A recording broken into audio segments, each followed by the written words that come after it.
Salut à tous, bonjour. Hop. Ah, ça sonne parce que j'arrive. Orpheos, 13 mois, merci mec. 13 mois, plus d'un an. Tu régales. Intriguant le titre du stream. J'aurais pu mettre le terme anglo-saxon que j'aime beaucoup. The Shadow Fleet. C'est comme ça qu'on... C'est littéralement le terme qu'on donne à ce qui se passe en ce moment. On les appelle des... J'en ai déjà parlé il y a longtemps dans la minute géopolitique quand j'avais parlé de la Russie et de ses problèmes à exporter son pétrole brut.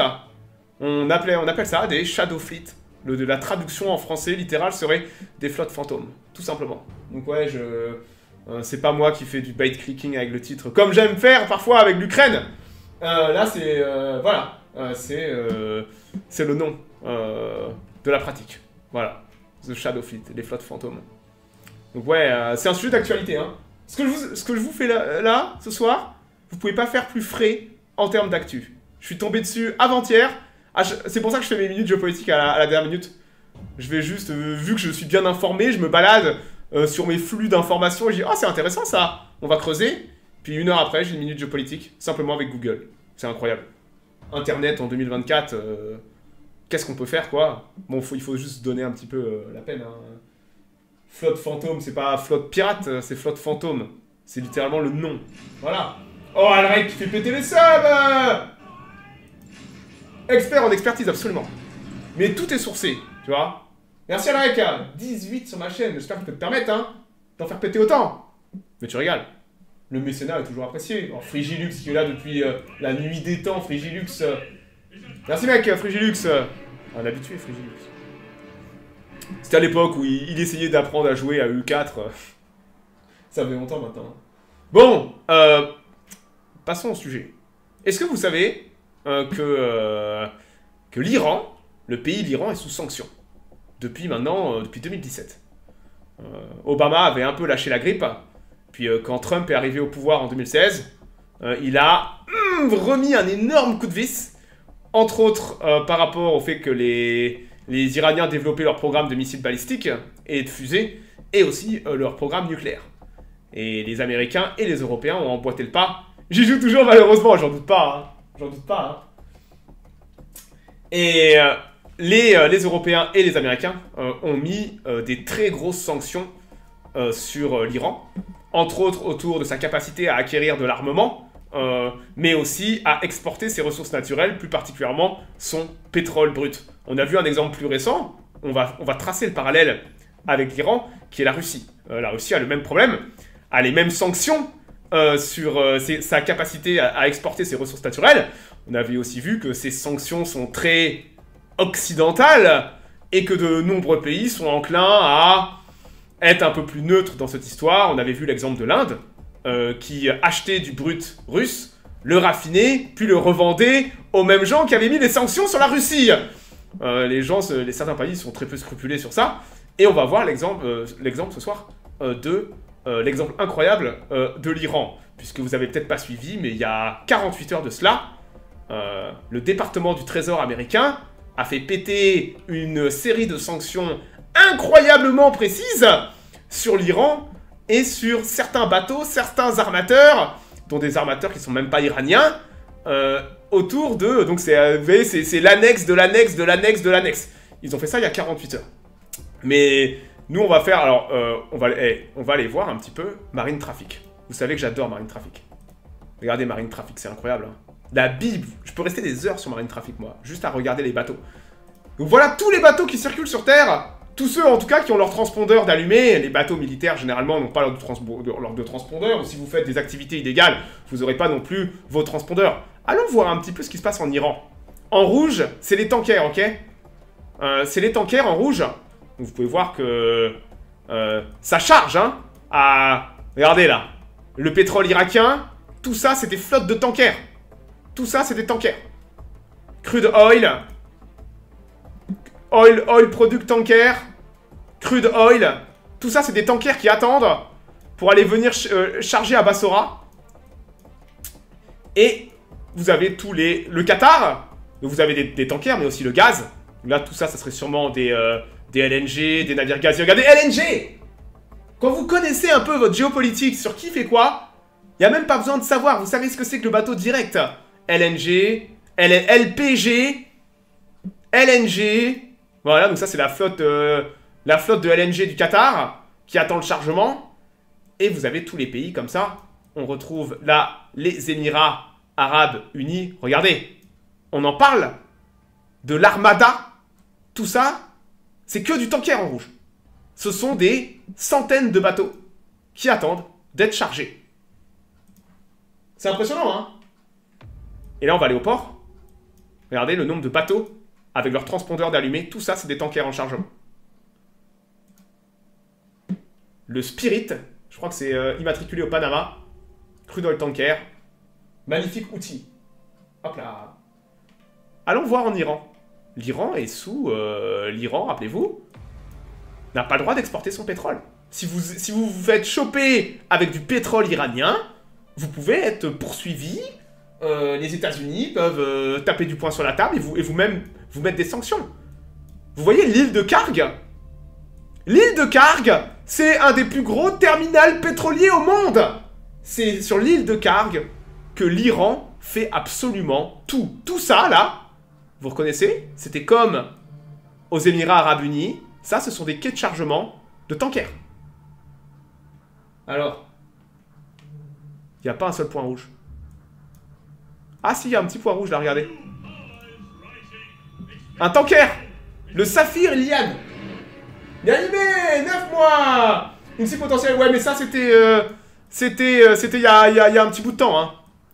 C'était il y a un petit bout de temps. Et en effet, puisque tu le mentionnes, c'était en effet une cible potentielle de l'Iran, de Israël. Mais Israël n'a pas tapé, pour des raisons logiques que ça aurait été une escalade que Israël veut pas non plus. Donc ouais, l'île de Karg, techniquement, tout le coin, là, ça devrait regorger de tankers. Puisque c'est le port, tout le pétrole iranien, s'il n'y a pas de sanctions, tout part d'ici. Et si vous regardez sur les côtes, il y a quelques très rares points rouges. Ça pourrait être pour du transport domestique aussi, hein, peut-être. Regardez, ce sont des petits bateaux, ça. Et vous regardez sur les côtes, il n'y a pas de tankers. Il n'y a pas de tankers. C'est un des pays les plus pétrolifères, énergifères au monde. Vous avez très très peu de bateaux. Tiens, donc ici, il y en a un. Ils sont immatriculés iraniens, ceux-là. Donc, ils sont officiels. J'ai loupé un sub. Oh, le grand gars! Il n'y a pas une magouille avec la Russie d'Inde. On va en reparler. Ne sois pas trop pressé. Laisse-moi faire monter la sauce. Un petit peu. Hein. Donc, regardez-moi ça. Vous avez à Bandar Abbas, qui est aussi un très gros port. Vous avez surtout des bateaux verts. Donc, Bandar Abbas fait plus des conteneurs cargo ship. Voilà, containers, bulk carrier. C'est pas un port, traditionnellement, Bandar Abbas, de pétrole. C'est l'île de Karg qui, normalement, fait tout. Et on voit que l'île de Karg est absolument vide. Ça, c'était... Je vais vous montrer une photo satellite de l'île de Karg. L'île de Karg, ça a été pris le 25 septembre. Ça a été pris le 25 septembre. Vous reconnaissez? Attendez, je vais zoomer Marine Traffic. Voici l'île de Karg en transpondeur. Voici l'île de Karg le 25 septembre.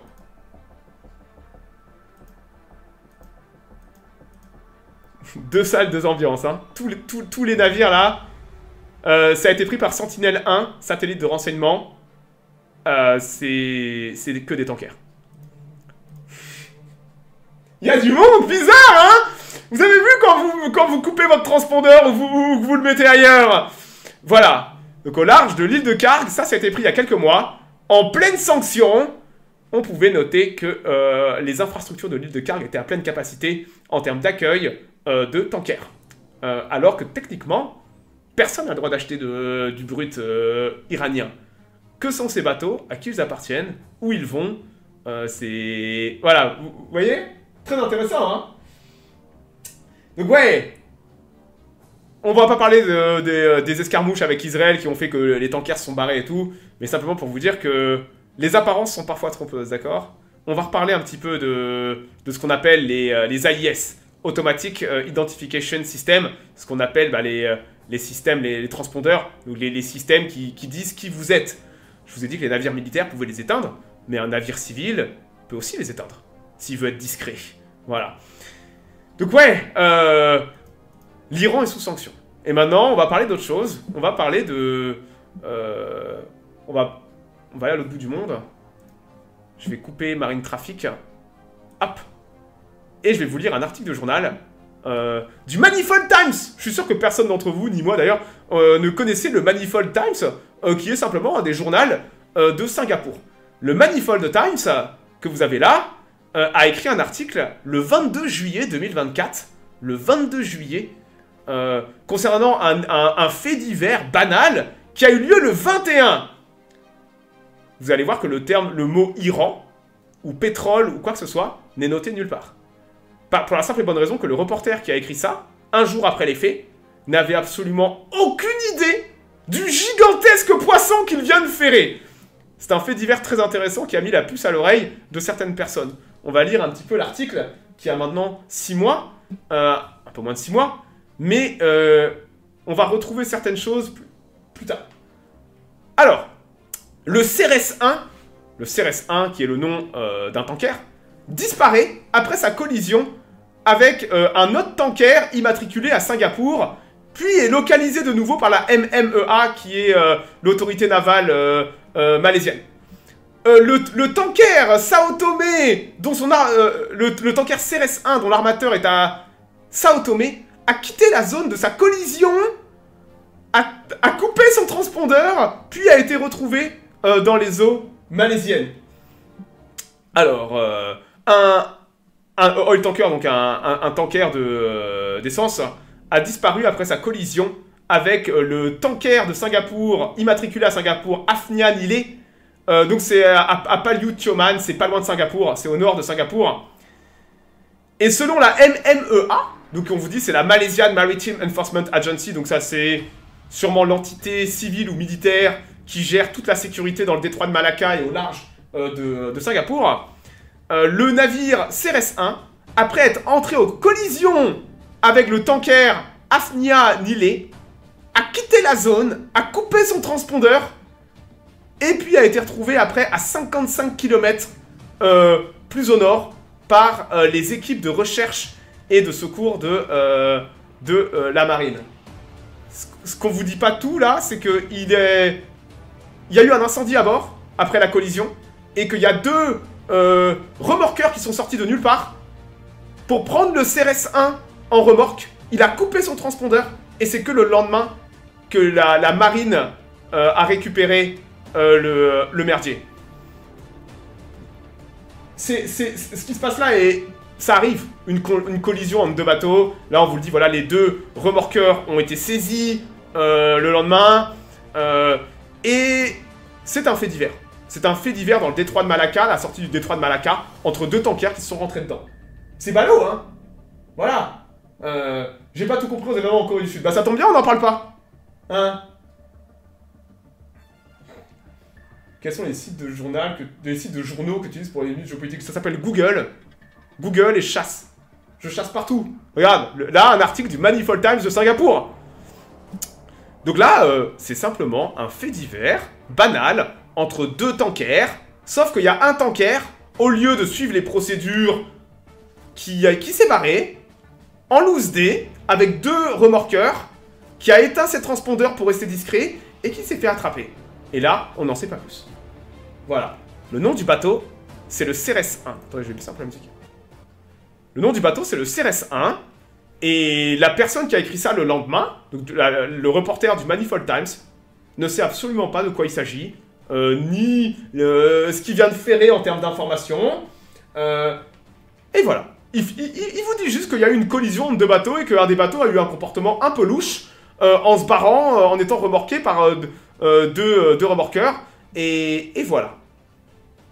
Il y a 48 heures de cela, revenons à aujourd'hui, il y a 48 heures de cela, le département du Trésor américain a émis un nouveau jeu de sanctions contre l'Iran, plus particulièrement certaines pratiques autour de la contrebande de brut. Voici l'acte officiel de presse du département du Trésor américain. Ça date d'il y a 48 heures, vous pouvez pas faire plus frais que ça. Et donc c'est le site officiel, hein. C'est même pas là du journal les mecs, c'est le site officiel du département du Trésor, où ils expliquent les sanctions en détail. Et on vous met, donc là ça date du 3 décembre, le Trésor intensifie la pression sur la sur la flotte fantôme iranienne. On rentre pas dans le détail, là je vais pas rentrer dans le détail, mais il vous dit tout le nom des bateaux, machin. Les tankers et les gens qui facilitent. Voici une liste de bateaux. Regardez bien qui y a au milieu.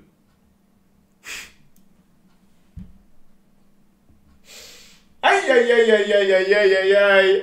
Le CRS-1 les mecs, c'est le bateau qui a fait une collision à Singapour. Le bateau est ce qu'on appelle un navire de contrebande de pétrole iranien et fait partie de la Shadow Fleet, de la flotte fantôme iranienne. Il s'est fait identifier entre autres à cause de cela et de la coopération des autorités. Ils se sont fait attraper. Ils se sont fait attraper sur un accident bête. Et ça a mis la puce à l'oreille des États-Unis qui ont après remonté la trace de ce bateau jusqu'à son armateur. Vous noterez que il est immatriculé à Sao Tomé, donc c'est ça. Et ça a permis aux Américains de taper sur l'Iran. Vous noterez qu'il y a un paquet d'autres bateaux qui sont incriminés, dont des bateaux immatriculés en Guyane, le Phoenix aux îles Cook, le Bertha, le Olive, le Yuri, le Minhang au Sao Tomé. Vous avez le Vanity qui est immatriculé à Saint-Marin, le Lady Lucy du Liberia. Il y en a même un immatriculé en Iran quand même, hein, l'honneur est sauf les mecs. Hein. Le Mazal. Vous pouvez voir que tous ces bateaux sont de près ou de loin incriminés dans des opérations illégales de transport d'essence. Mais regardez dessous, vous avez aussi des armateurs des Émirats Arabes Unis, Galileos Marine Service, qui semblent être aussi impliqués dans le fait de déplacer The Yaya, ont déplacé des centaines de milliers de mètres cubes de tonnes, de mètres cubes, hein, de tonnes métriques de pétrole brut iranien. Tout ça est illégal. C'est une violation des sanctions. Vous avez aussi des armateurs au Panama, Ocean Glory Giant, qui opèrent et gèrent le Mazal. Eux ont déplacé près d'1 million de barils d'essence. Vous avez tout le détail. Donc là, c'est du travail de police qu'ont fait les États-Unis pour traquer les navires qui ne respectent pas les sanctions. Et bah nous, le CRS-1 s'est fait attraper à cause d'une collision. C'est con quand même, hein? Illégal pour les États-Unis qui imposent dans leur monde. Écoute, on n'est pas là pour dire ce qui est juste ou pas juste, les méchants Américains. La loi du plus fort est toujours la meilleure. Voilà. C'est le monde qui marche comme ça. Si t'es pas content, va manifester devant ton ambassade américaine, là, et va leur dire pas content, pas content. Voilà. Le monde tourne comme ça. Rien à foutre de qui a tort ou qui a raison. Je te dis juste ce qui se passe. Donc le CRS-1, qui est sur la liste du trésor américain au niveau sanctions, s'est fait attraper comme ça. Donc vous pouvez... Très amusant de voir que le journaliste de l'époque savait pas à qui il avait affaire, en fait. J'ai trouvé l'allusion très drôle, parce que je me disais, c'est bizarre, il parle pas de l'Iran et de la flotte fantôme, mais en fait, il le savait pas, vu qu'il a écrit le journal, il a écrit le 22 juillet 2024, soit le lendemain de la collision. Je trouve ça génial. Alors, et là, vous avez des pages et des pages de tous les gens qui ont magouillé, et vous pouvez voir qu'il y a énormément... regardez, la compagnie basée à Hong Kong, Ceres Shipping Limited, à qui appartient le CRS-1. Le CRS-1 a été impliqué dans le transport de pétrole iranien depuis 2021. En juillet 2024, près de Singapour, le CRS-1 a transféré de navire à navire près de 300 000 tonnes métriques de pétrole brut iranien. Donc, le nom du pétrole, c'est Jazeera Das, parce que tous les pétroles, selon qui le traite, ont un nom différent. En juillet 2024, regardez, l'incident qui nous intéresse, 6 mois après. En juillet 2024, le CRS-1 a été impliqué dans une collision avec un autre tanker. Cela a provoqué un déversement de pétrole dans les eaux internationales près de la Malaisie. Au moment de la collision, le signal de tracking du CRS-1 était inconsistant avec sa position. Pour faire simple, il magouillait le transpondeur et peut-être le rendu radar des données. Ce qui a bloqué ou fait... il y a eu un problème avec les communications de l'autre navire. Voilà. Très intéressant. de navire à navire, mais pas aux imports. On va en reparler. Donc voilà les implications des sanctions, blablabla. Donc, on vient de traquer un navire, tout simplement. Donc ouais, c'est vrai que c'est intéressant quand on revoit après Marine Traffic. Et on voit bah, le port de Karg qui est vide. Il se passe rien. Il respecte les sanctions. Et vous pouvez voir que pas du tout. C'est qu'on a, grâce aux photos satellites, grâce aux incidents en mer et quand on creuse un petit peu l'affaire, on se rend compte que l'Iran contourne ses sanctions en exportant son brut via ce qu'on appelle des flottes fantômes. Le CRS-1 qui s'est fait attraper faisait partie, allez savoir s'ils l'ont retapé ou pas, de ce qu'on appelle une flotte fantôme. On va rentrer un petit peu dans le détail. Maintenant, ça c'est un article du 5 septembre 2024. Donc c'était avant les sanctions de décembre. Donc c'est un article qui a pas grand chose à voir avec les sanctions américaines récentes. Généralement là, vous avez pas mal d'articles qui sont sortis depuis 48 heures à cause du nouveau jeu de sanctions. Mais il y a des gens qui sont déjà intéressés à toute cette magouille, d'accord? Et de où va le pétrole? Parce que où va le pétrole iranien? On va en reparler. De qui achète le pétrole iranien? Donc ouais, cet article est très intéressant aussi. À l'intérieur de la contrebande iranienne de brut, les triades, les flottes fantômes et les banques clandestines. À l'intérieur de la flotte de pétrole de The Ghost Fleet, donc les flottes fantômes, la plus large opération de contrebande de pétrole probablement jamais réalisée. C'est assez fou. Toutes les opérations de la contrebande de pétrole iranien ont atteint un niveau incroyablement haut, avec aucune comparaison qui tienne. Avec le régime qui opère une vaste flotte de vaisseaux fantômes afin de pouvoir transporter son pétrole ainsi que ses dérivés du pétrole, parce qu'ils n'exportent pas que leur brut, ils exportent aussi des dérivés du brut qui raffinent. Selon un expert, selon une compagnie spécialisée dans le tracking et dans le suivi des tankers, l'Iran est capable, par jour, les mecs, d'exporter presque 2 millions de barils de pétrole brut par jour en utilisant sa flotte afin d'échapper aux sanctions et de vendre ce pétrole à différents pays. Qu'est-ce qu'on appelle une flotte fantôme? A ghost fleet, c'est énorme, c'est absolument énorme. Le terme flotte fantôme fait allusion à un groupe de navires qui vont volontairement tourner leur AIS, Automatic Identification System, donc leur système d'identification, et cela leur permet de transporter leur cargo sans être détectés. Mais c'est pas tout. Ces navires peuvent aussi être engagés dans des pratiques, je vais pas appeler ça déloyales, déceptives, comme par exemple de transférer le pétrole de navire à navire en mer, altérer la documentation. On a même vu parfois, on change les noms des bateaux, on peint les bateaux d'une autre couleur, où on met des faux transpondeurs, des transpondeurs d'autres bateaux, afin de déguiser l'origine du pétrole à bord. Voilà un peu ce que font ces navires. Ce sont des caméléons. Les tankers sont des caméléons.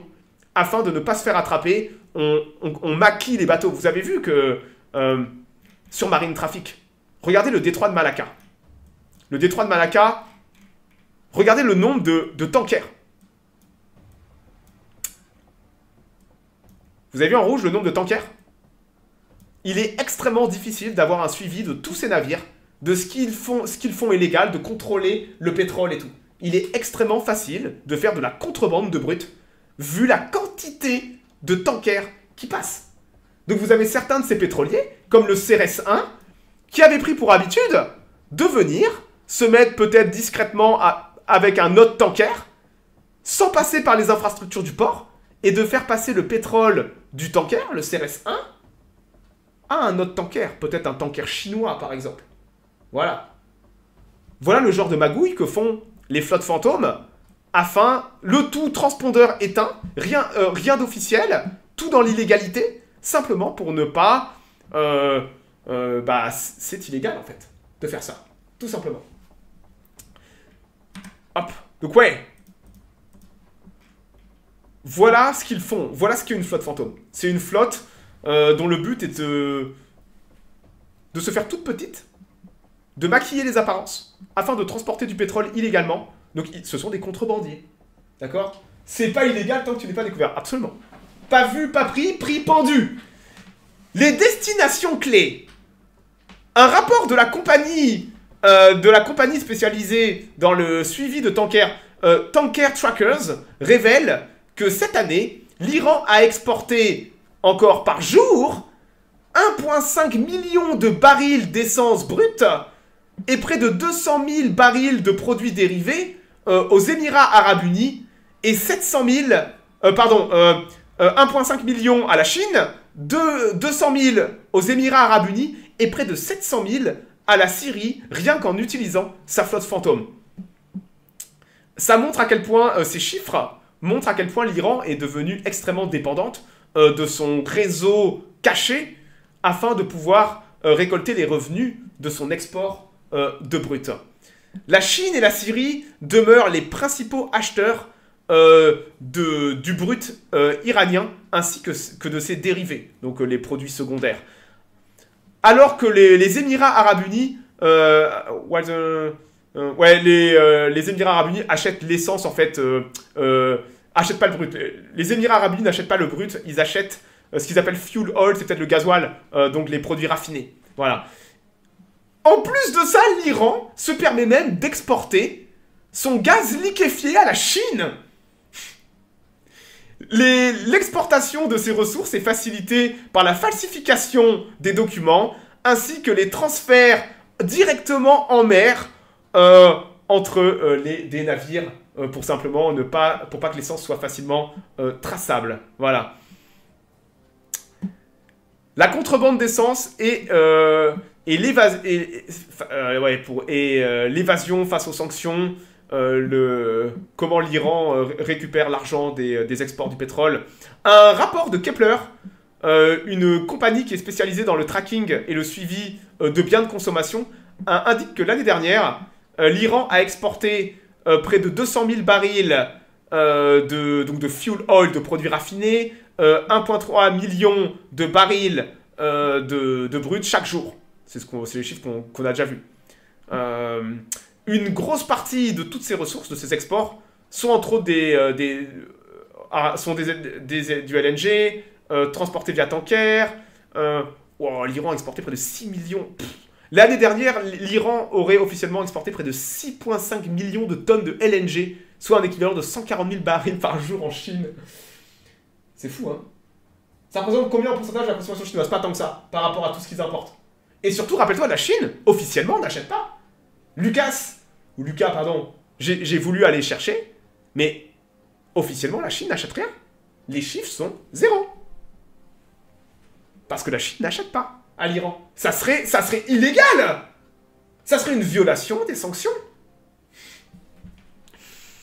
Malgré les sanctions internationales,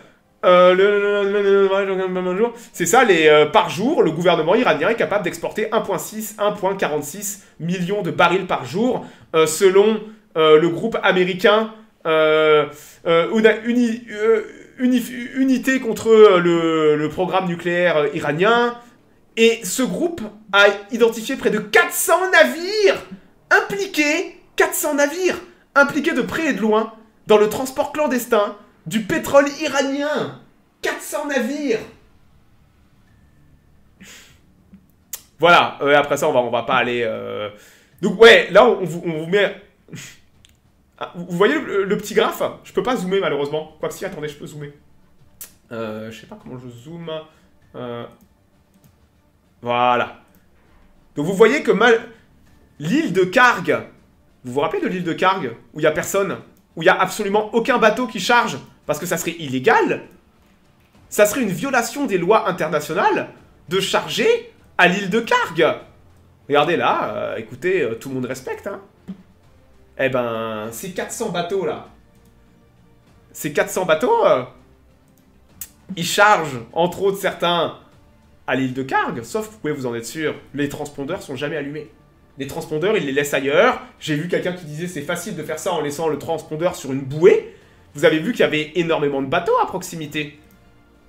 Regardez, à quelques kilomètres de l'île de Karg.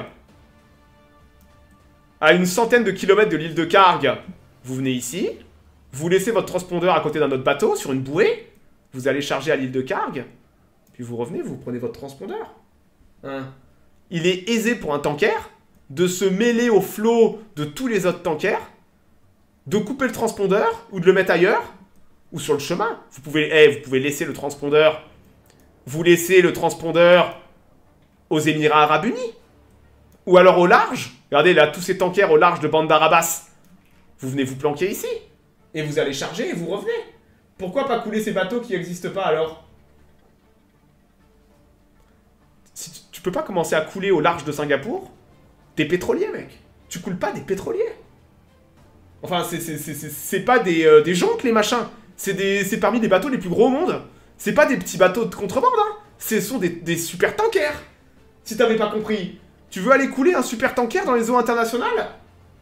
T'es zinzin, toi. Donc ouais, les bateaux chargent à l'île de Karg. Et de l'île de Karg, ils vont, par exemple, à Singapour. À Singapour, ils échangent, ils rencontrent des tankers chinois. Ils échangent en mer. Hop. Il n'y a jamais un tanker iranien ne va en Chine. Pour des raisons logiques que ça serait illégal.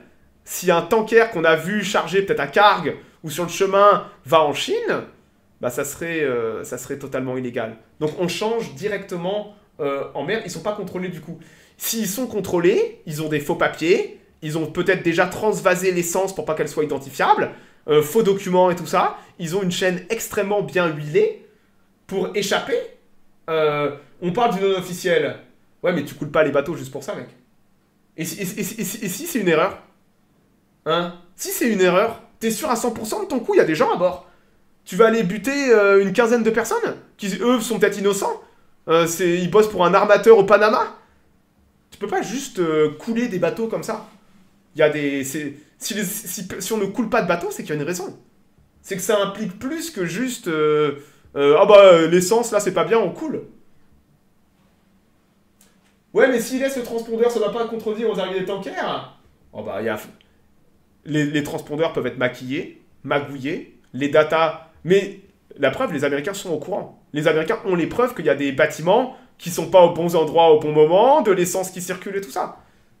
Mais c'est plus difficile à prouver qu'à stopper, en fait. Donc ouais, vous pouvez vous en douter, le plus gros acheteur, c'est la Chine.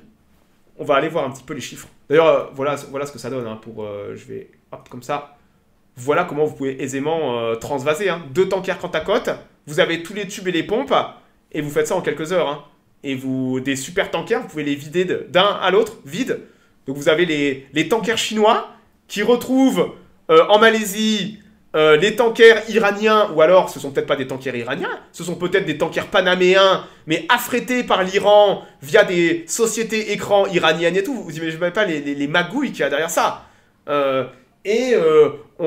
change le mazout, puis après, au revoir, et on recommence dans un mois, sur le même chemin. Donc il est aisé de faire ce genre de magouille. Voilà. Ouais, voilà les infrastructures. Hein. Donc ça, c'est tout les... vous voyez l'île de Karg. Donc s'il y avait que l'île de Karg avec rien d'autre, le problème, c'est que l'île de Karg est entourée de tankers. C'est vraiment le coin à tankers le plus fréquenté du monde, le détroit d'Ormuz. Et vous avez vu, via Marine Traffic, qu'il y a des tankers absolument partout. Donc il est aisé d'aller à l'île de Karg, charger, se barrer, et se mêler au reste des tankers. Donc à moins d'avoir des photos satellites, ou des bateaux qui font que ça, donc des bateaux de surveillance militaire, qui font que de la surveillance tanker par tanker, ben, vous n'allez pas être capable, en fait, de surveiller. On ne se rend pas compte à quel point c'est compliqué de surveiller des milliers de navires. Des milliers de navires qui circulent. C'est pour ça que toute cette flotte fantôme, ce qu'on vous dit, et les sanctions, c'est que le haut de l'iceberg. D'accord? C'est la pointe de l'iceberg. Vous avez dessous un gigantesque iceberg où les Iraniens sont capables d'exporter près de 2 millions de barils par jour de façon totalement illégale. Ça, c'est l'Iran. Il y a aussi la Russie. La Russie fait la même chose. C'est beau, hein? Est-ce que c'est le même système avec la Russie? Voilà, j'ai répondu à Gavlov. C'est exactement... La Russie fait exactement la même chose. La Russie a ce qu'on appelle ses propres flottes fantômes. D'ailleurs, là, vous pouvez voir, Les sanctions ont commencé en 2017, mais ont commencé vraiment à faire très mal au pétrole iranien en 2019. Vous pouvez voir à quel point le pétrole iranien, les exports du pétrole iranien se sont effondrés entre 2019 et 2020. Regardez où il est aujourd'hui. Les Iraniens sont parvenus, grâce à leur flotte fantôme, à retrouver leur niveau presque d'avant sanctions.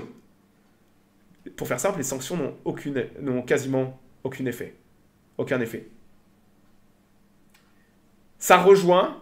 le Venezuela fait pareil, absolument pas. Le Venezuela, eux, ils n'arrivent même pas à produire du pétrole à cause de leurs infrastructures qui sont pourries. Le Venezuela, c'est un autre problème. Ils ont des gros problèmes simplement de qualité au niveau de la maintenance de leurs infrastructures. C'est catastrophique, le Venezuela. Ils sont assis parmi les plus grosses réserves au monde, mais ils sont incapables d'exploiter ça correctement.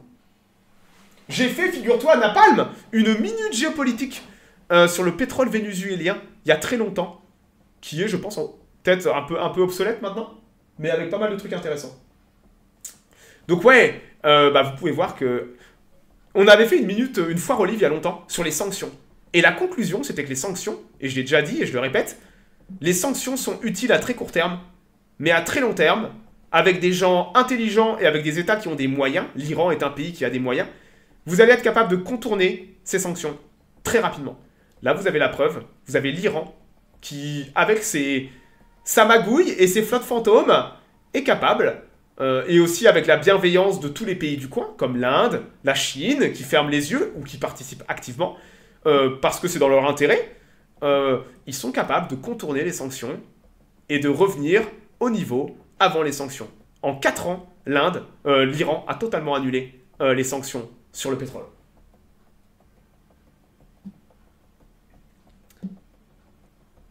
Et vous pouvez voir, hop. Donc là, c'était au moment des sanctions. La Chine est en noir, d'accord? Tout le pétrole qui va en Chine est en noir. Regardez entre 2018 et 2023. Le reste du monde est en jaune. En rose, c'est la Syrie. Vous avez vu ce qui reste c'est la Chine. Donc, alors qu'ils sont en sanctions sur le papier, ils ne devraient pas être capables de sortir une goutte d'essence.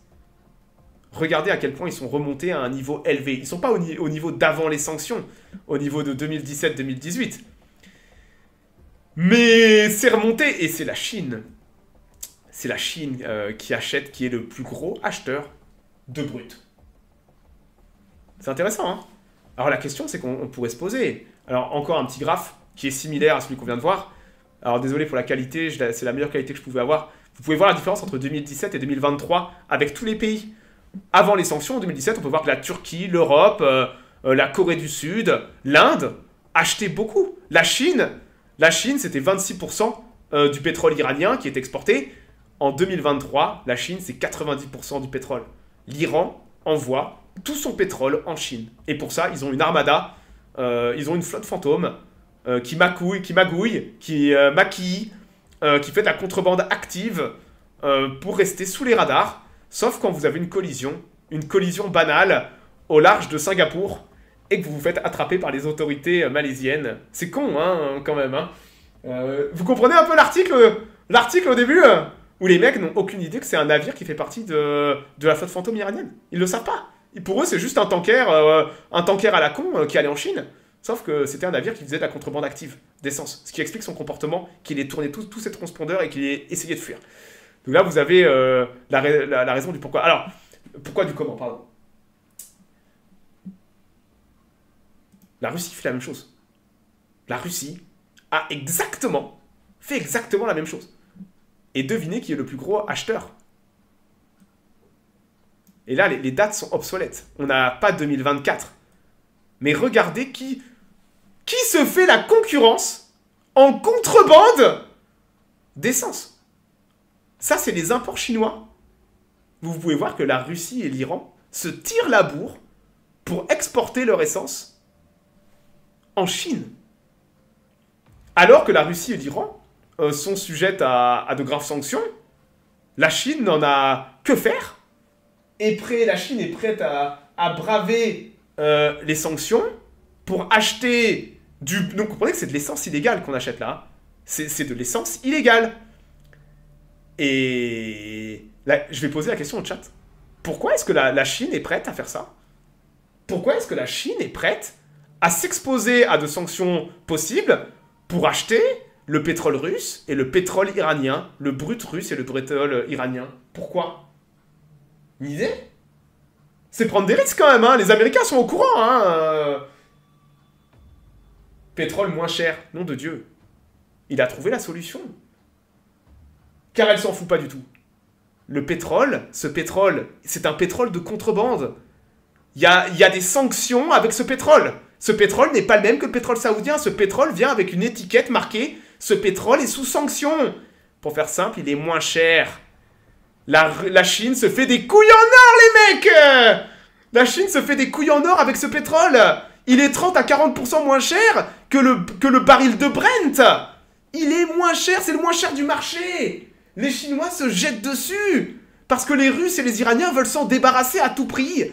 Et pour ça, ils font tomber les prix. Les Russes et les Iraniens ont trop de pétrole. Ils ont trop de pétrole, ils veulent s'en débarrasser. Donc ils font baisser les prix. Sinon, les Chinois iraient acheter du pétrole avec moins de problèmes. C'est du pétrole à problème. Vous voyez le truc, hein? C'est aussi soutenir des adversaires, donc c'est tout bénef. Absolument. Mais les Chinois, c'est le pognon aussi qu'ils aiment. Hein. Donc ouais, acheter ce pétrole moins cher que le pétrole saoudien, les Chinois, ils sont contents. Hein. C'est win-win. Donc la raison que les Chinois sont prêts à autant acheter, c'est aussi pour des raisons financières que ce pétrole est du pétrole sanctionné. Donc c'est du pétrole à problème. Et l'Iran et la Russie sont obligés de le faire moins cher. Donc de le faire au rabais. Et c'est pour ça que l'Inde est le premier acheteur de pétrole russe. La Chine est aussi un des très gros acheteurs de pétrole russe. Parce qu'il est pas cher. Les Russes font des énormes ristournes sur le pétrole et en plus ils assurent la livraison. 40% c'est énorme, absolument, entre 30 et 40% en termes de coûts moindres. Donc ouais, donc voilà comment l'Iran continue d'exporter son brut, malgré les apparences, pour nous, les apparences trompeuses. Que l'île de Karg est vide. J'aime beaucoup Marine Traffic. L'île de Karg est vide. Pourtant, ils ont presque jamais autant exporté depuis 2018. Mais l'île de Karg, le terminal pétrolier, le seul terminal pétrolier majeur iranien, l'île de Karg est vide. Il se passe quoi en gros? Il se passe quoi en gros? J'expliquais ce qu'est la flotte fantôme iranienne, tout simplement. Et de comment l'Iran parvient à exporter son pétrole brut, alors que techniquement, via les sanctions, elle n'a pas le droit d'exporter son pétrole, mais elle le fait avec extrême efficacité. Donc j'ai expliqué comment elle le fait, qui achète, et comment ils font dans les faits pour réussir à amener ce pétrole en Chine, ou en Inde parfois même. Voilà. Ça veut dire qu'il y a un pipeline dans le deal. Je pense que oui, je me suis posé justement la question de comment l'île de Karg, il y a des énormes dépôts sur l'île de Karg, donc je suppose que il y a un pipeline qui amène directement à l'île de Karg. Israël n'avait pas parlé de bombarder l'île de Karg, absolument. Israël et l'île de Karg, en cas de guerre, l'île de Karg sera immédiatement rasée par Israël. Mais les mecs, c'est pas grave, vu qu'il n'y a aucun navire qui part de l'île de Karg. Regardez, il n'y a aucun bateau. Donc ouais, quand vous commencez à mettre des images satellites, vous vous rendez compte qu'en fait les Iraniens mentent sur toute la ligne. Et vous avez des bateaux de tous les armateurs aux quatre coins du monde qui sont affrétés par l'Iran. Donc c'est illégal, mais ces armateurs, pour faire de l'argent, sont prêts à en avoir rien à foutre des sanctions et prêtent leurs bateaux à l'Iran. Ou alors parfois vous avez peut-être même des armateurs qui sont des armateurs écrans, mais qui appartiennent à des gens liés à l'Iran, tout simplement. Donc vous voyez que c'est facile en fait. C'est facile d'exporter son pétrole. Dès que vous avez de l'argent et des moyens, vous allez passer par des tiers, deux tiers.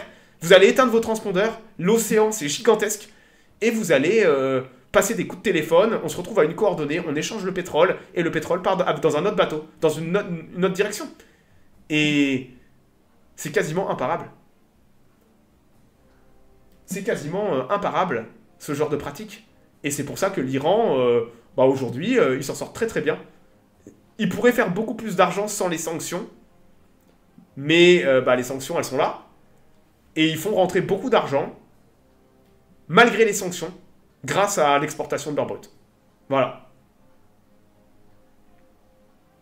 Il existe des terminaux fantômes aussi. Alors le problème de charger de telles bêtes, c'est que ça demande une infrastructure absolument colossale.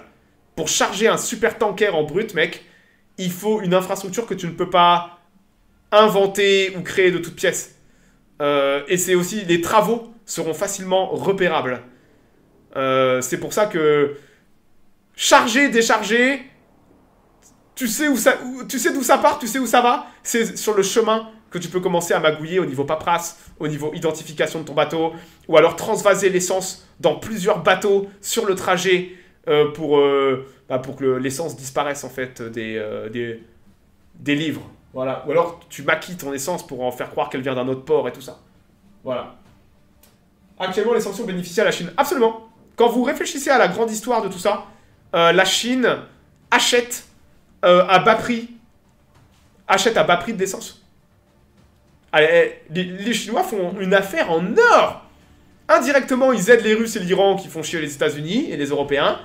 Et eux achètent, en contrepartie, une essence absolument pas chère. It's just good business. L'Inde fait la même chose. Rappelez-vous que l'Inde achète le brut russe, le raffine en Inde pour le revendre beaucoup plus cher. It's just good business. Contrairement à certains, les États-Unis et leurs sanctions, ou les Occidentaux et leurs sanctions, ne sont pas le centre du monde. Et beaucoup de gens n'ont rien à foutre. Et même en Occident, vous avez des armateurs occidentaux qui sont prêts à faire du business avec la Russie. Et n'oubliez pas que la France est un très gros importateur de gaz russe.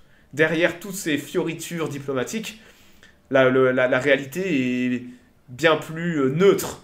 Et business is business. Voilà. Les dindons de la farce, c'est nous. Ah, ça. Voilà. Je crois que j'ai fait le tour. S'il y a des gens qui veulent... comme je dis, c'est des... Je vulgarise forcément un expert en expertise, les mecs. Hein. S'il y a des gens qui ont plus d'informations dessous, ou si je dis des approximations, là, les commentaires de la vidéo YouTube dessous. Voilà. Et ouais, n'hésitez pas à aller sur Marine Traffic. Hein. Voir un petit peu... c'est incroyable, Marine Traffic. Attendez, je vous mets le lien. Hop. Quelles sont les nouvelles sanctions ? Tu veux qu'on aille voir les sanctions hein. Alors, tu veux qu'on aille voir le détail des sanctions. Je sais pas si c'est écrit exactement le détail des sanctions. Manage. En fait, là, il montre tous les détails qui sont renseignés, en fait. Là c'est le gouvernement du Trésor qui dit « Nous savons ce que vous faites, bateau par bateau, compagnie par compagnie. » Ah, les implications des sanctions. Bah écoute, je vais te le mettre là. Regarde. Voilà. Et tout en bas, tu mettras le traducteur. Mais ça doit être sûrement des affaires de transactions qui sont bloquées. Toutes les personnes, non-US personnes, par exemple, personne n'a le droit, blablabla, blablabla. Voilà, c'est... allez voir par vous-même. C'est beaucoup de réglementations et de lois, de textes de loi à la con et tout. Hein. Voilà. Comment l'Europe applique les sanctions? Ah bah... Elle menace. Elle menace les gens ou les tiers qui pourraient violer les sanctions. Elle menace. Elle menace de sanctions pour faire respecter ces sanctions. Sauf que ça a ses limites. La preuve. La communauté internationale ne fermera pas les yeux. Il y a de ça, ouais. L'argent n'a jamais de mauvaise odeur, absolument. Et voilà. Donc ouais, tac. Donc ouais, c'est pour voilà pour la flotte fantôme iranienne. Je sais pas trop ce que je ferai la semaine prochaine. Généralement, je trouve tout ça à l'arrache, à la dernière minute, mais j'ai trouvé ça très intéressant. Voilà. Et oubliez pas que la Russie fait la même chose, d'accord? Donc quand vous verrez le terme flotte fantôme, et vous allez voir ce terme, ou Shadow Fleet, c'est ce que je viens de dire là. C'est la minute géopolitique, c'est ça. Donc quand vous verrez le terme flotte fantôme russe, c'est la même chose. Ce sont des tankers qui se baladent, sans identification, qui appartiennent à des tiers, de tiers, Et puis on balade l'argent, on balade le pétrole. On peut envisager une approche plus agressive avec l'arrivée de Trump. Oui. C'est Trump, vous savez que c'est Trump qui avait mis les sanctions sur l'Iran. Hein. Obama, lui, avait même filé des milliards à l'Iran. Obama avait donné des milliards à l'Iran. Ça avait fait grincer beaucoup de dents à l'époque. Peut-être que l'arrivée de Trump, en effet, va peut-être changer certaines choses et certaines pratiques. Peut-être. Peut-être. Je suis incapable de vous le dire. Le problème de Trump, c'est qu'il est... Trump, par nature, est difficile à lire comme personnage, imprévisible aussi en géopolitique. Et c'est pour ça que les gens n'aiment pas Trump en géopolitique. Je peux vous dire que tout le monde, sans exception, aurait aimé avoir Kamala Harris, Poutine, Xi et compagnie. Parce que Harris, elle est stupide et elle est prévisible. Le problème de Trump, c'est qu'il est imprévisible. Et les gens imprévisibles, vous en voulez pas. Parce qu'ils sont potentiellement dangereux. Je suis incapable de vous dire ce qui va se passer avec Trump à partir de janvier 2025. Mais il y a une chose que je peux vous dire, c'est que les choses vont bouger. Mais je sais pas dans quel sens. Voilà.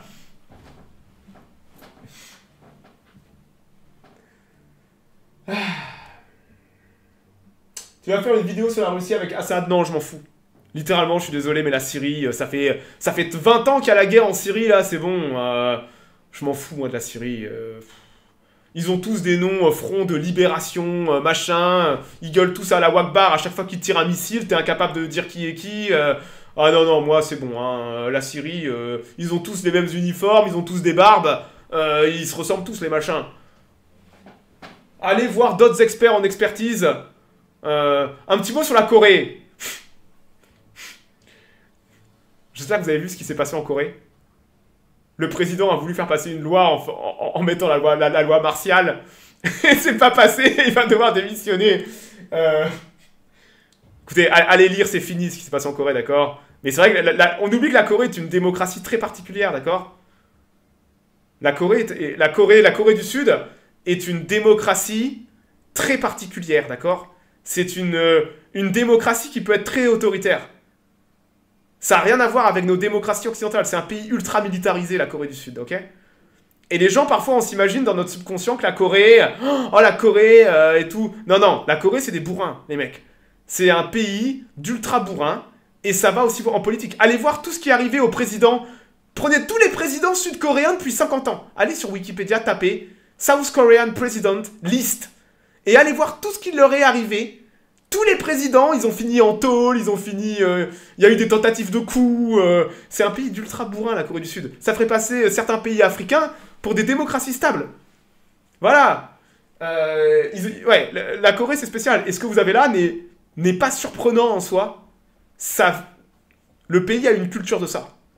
A une culture de ce genre de choses assez...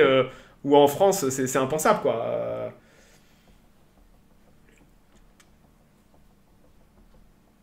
Donc ouais, je m'arrête là, écoutez, quelle heure il est? Allez, d'ici 1 heure, je relancerai le merdier, un peu avant, et on ira faire du Age of Empires 2. Ouais, si j'ai oublié des choses, vous voulez rajouter des choses, il y a les commentaires dessous. Demain, je ferai peut-être un peu de Divide and Conquer en début d'après-midi, Company of Heroes en soirée, si je trouve des gens, voilà. Très joli matériel et les forces spéciales. Putain, il y a un mec des forces spéciales sud-coréennes, il a laissé tomber ses amplificateurs nocturnes par terre. Et t'avais un mec qui prenait la photo. Ça vaut combien ça? Oh, ça vaut bien 60 000 boules, hein. Et le mec s'est tombé de sa poche, putain. On a bien rigolé. Mais voilà, c'est un beau bordel. C'est un beau bordel. Bon, je m'arrête là. Passez une bonne soirée, bonne fin de semaine. Puis peut-être dans les prochains jours. Allez, ciao, ciao, salut tout le monde.